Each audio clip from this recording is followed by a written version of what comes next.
Hello नमस्कार साथियों। मैं लेकर आया हूँ आप लोगों के लिए एसएससी सीपीओ 2022 सिलेबस और स्ट्रेटजी।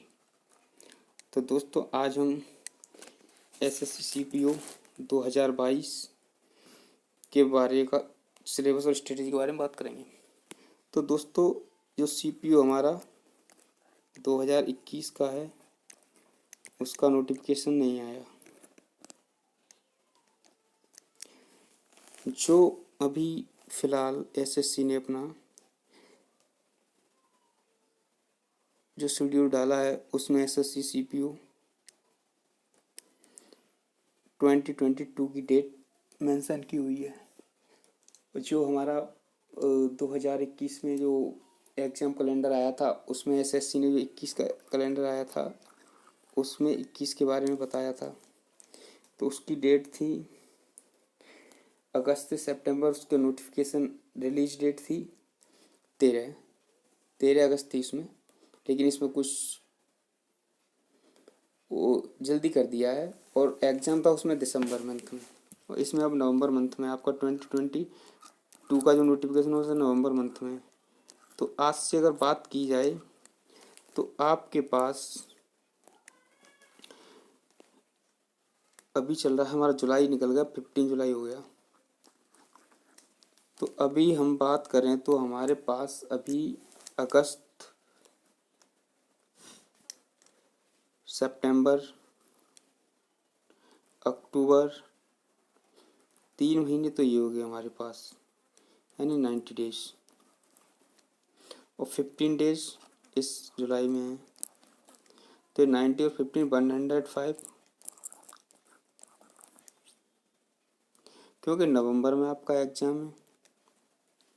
नवंबर मंथ में तो आपका एग्ज़ाम ही है, ये तो एग्ज़ाम मंथ है।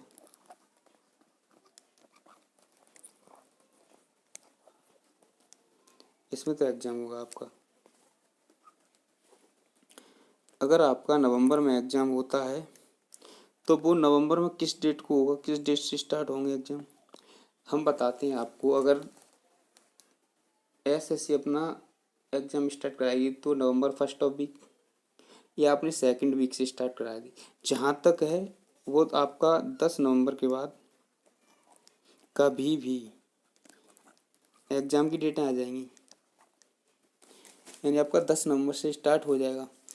अगर हम बात करें और हमारे वहाँ 105 दिन हो रहे थे, 10 दिन अगर ये ऐड कर दें तो हमारे पास ये टोटल 115 डेज हैं। आपको 115 डेज की स्ट्रेटेजी बनानी है। जो अभी इसमें बहुत से न्यू स्टूडेंट होंगे वो कह रहे होंगे कि हमारा न्यू स्टूडेंट बोलेंगे कि इसमें हमारा कैसे हो। तो न्यू स्टूडेंट जब बोलेंगे कैसे, तो न्यू स्टूडेंट के लिए तो अगर कोई अभी बेसिक नॉलेज नहीं है, अभी इस साल उनकी ग्रेजुएशन कंप्लीट होगी और तैयारी की नहीं है, वो इस एग्ज़ाम में आए और वो अगर बोलें तो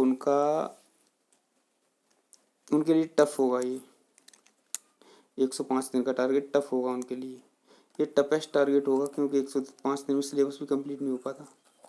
यहाँ वही बच्चा आएगा जिसका सिलेबस कंप्लीट है। अगर सिलेबस कंप्लीट है तो आपको प्रैक्टिस करनी है बस। आपको प्रैक्टिस करने के लिए गूगल रिव्यूअर चैनल है यूट्यूब, उसको आप सब्सक्राइब कर लें। उस चैनल पर आपको हर सब्जेक्ट की प्रैक्टिस कराई जाएगी। जब तक एग्ज़ाम चलेगा तब तक आपको प्रैक्टिस कराई जाएगी। तो आप उस चैनल पर जुड़ें। तो इसमें होता क्या क्या है, इसमें हम बात करें तो सीपीयू का जो सिलेबस होता है वो चार पार्ट में डिवाइड होता है। फर्स्ट पार्ट होता है हमारा इंग्लिश, मैथ होता है, रीजनिंग होता है, जीएस होता है। इन 4 पार्टों में ये सिलेबस डिवाइड होता है। तो इसका क्या क्या वेटेज होता है ये हम आपको बताते चलेंगे। पहले बात करते हैं हम इंग्लिश की। अगर इंग्लिश की बात करें तो इंग्लिश के कितने क्वेश्चन आते हैं, तो इंग्लिश के इसमें 50 क्वेश्चन आएंगे। हर पार्ट से 50 क्वेश्चन होंगे। तो इंग्लिश के 50 क्वेश्चन, आपको इंग्लिश पर अच्छी कमांड बनानी होगी। इंग्लिश के 50 क्वेश्चन आएंगे। ऐसे ही हम मैथ की बात करें, मैथ में ही 50 क्वेश्चन होंगे। और कौन से चैप्टर का ज़्यादा वेटेज रहता है, अगर बात करें तो आपको एडवांस मैथ पर फोकस देना होगा। एडवांस मैथ अगर यहाँ पकड़ बना ली तो बहुत अच्छा रहेगा। एडवांस मैथ पे आपको फोकस करना होगा। 50 क्वेश्चन में से कम नहीं तो 20 और 25, 50-50 का वेटेज रहता है। इतने क्वेश्चन आपको देखने को मिलेंगे। तो मैं कहता हूँ पहले एडवांस मैथ, और हमारी जो क्लासेस स्टार्ट होंगी वो एडवांस मैथ से स्टार्ट होंगी। सबसे पहले एडवांस मैथ कराया जाएगा प्रैक्टिस के लिए। आप वहाँ जुड़ जाएंगे गूगल रिव्यू चैनल पर, तो आपको वहाँ बहुत कुछ देखने को मिलेगा। अच्छी प्रैक्टिस कराएंगे, प्रीवियस ईयर सारा कराएंगे, और प्रीवियस ईयर से ही क्वेश्चन बचते हैं। तो हाँ, आप ज्वाइन करना ना भूलें, चैनल को शेयर और सब्सक्राइब जरूर कर लें। तो नेक्स्ट ऐसे ही आता है हमारा रीजनिंग। रीजनिंग का वेटेज क्या रहता है, इसके भी 50 क्वेश्चन आते हैं। यही एक तुम्हें रीजनिंग ऐसा सब्जेक्ट है, यहाँ पर ही तुम्हें एज मिलेगा, यहाँ पर ही टाइम बचाओगे आप। वो टाइम सेव करोगे वो मैथ में लगाओगे, जो यहाँ टाइम सेव होगा वो मैथ में लगाना पड़ेगा। जो मैथ के क्वेश्चन कैलकुलेट आ जाते हैं बहुत सारे। आप 50 में से कम नहीं तो 10 क्वेश्चन आपको 10-15 क्वेश्चन कैलकुलेटर मिलेंगे। 15 क्वेश्चन, 35 क्वेश्चन आप इजी भी कर सकते हो थोड़ा एफर्ट करके। तो इसमें 3 टाइप की वैरायटी होती है मैथ क्वेश्चनों में, इजी, मॉडरेट, टफ। तो टफ क्वेश्चन 15 आएंगे। तो आपको ये विशेष ध्यान रखना है कि 50 क्वेश्चन पे टाइम लग रहा है तो उसको छोड़ते चलें, स्किप करते चलें, पहले इजी वेटेज करें। यहाँ रीजनिंग में 50 क्वेश्चन में बहुत टाइम से इजी क्वेश्चन आते हैं, आप 1 मिनट में 2 क्वेश्चन सॉल्व कर सकते हो आराम से। तो रीजनिंग में आप 50 क्वेश्चन में कम से कम आप मेरे हिसाब से 20 मिनट, 20 से 25 मिनट में से निपटा लो। आप अगर उसकी 20 से 25 मिनट में निपटा लो तो आपको आगे के लिए टाइम मिल जाएगा। ऐसी आती है हमारी जनरल नॉलेज।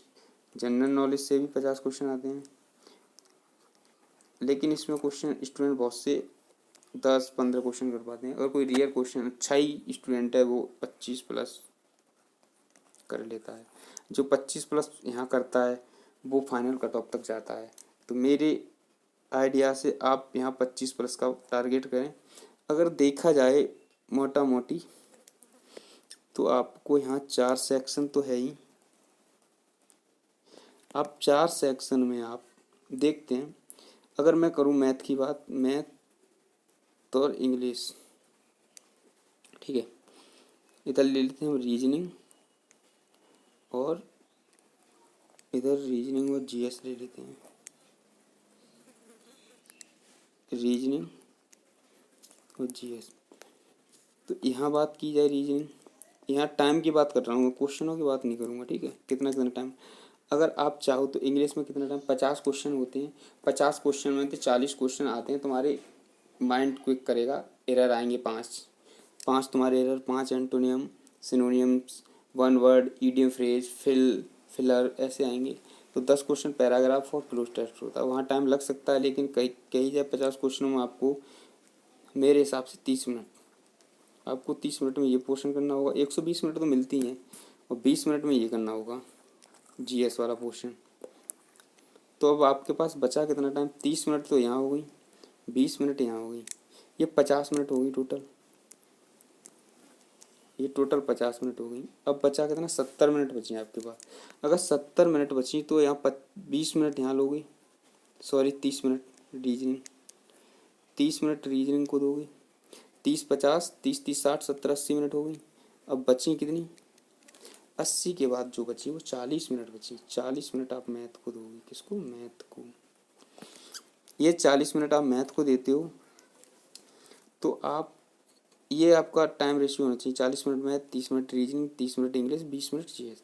अब ये इस 40 मिनट में आपको 50 क्वेश्चन सॉल्व करने आराम से हो जाएंगे। इजी भी तो होते हैं इसमें, 30 क्वेश्चन तो आपको इजी मिलेंगे, उन्हीं में तुम्हें एज बनाना, टाइम बचाना। तो ये तो टफ क्वेश्चनों के लिए या 30 मिनट आपको इजी मिलेंगे, और थोड़ी नॉर्मल मिलेंगी, ठीक है। इंग्लिश में कुछ नहीं आपको आता है तो टिक मार के निकलो, ऐसे जीएस में निकलो। तो 20 मिनट काफ़ी है, 30 मिनट यहाँ, 50, 60, 70, 80, 90, 100, 120, टोटल 1 मिनट हो गई, 2 घंटे आपके। तो दोस्तों 2 घंटे में आपका इतना पेपर आराम से सॉल्व हो सकता है। तो मैं आपसे रिक्वेस्ट करूँगा, आप गूगल रिव्यूअर चैनल को GUGGE AL Google REVIEWER reviewer. अब यूट्यूब पर जाके इस चैनल को सब्सक्राइब कर लें। इसी चैनल पर हम प्रैक्टिस क्लास लॉन्च करेंगे, रन करेंगे। तो धन्यवाद साथियों, आगे की जो अपडेट होगी हम उसे लेके आएंगे।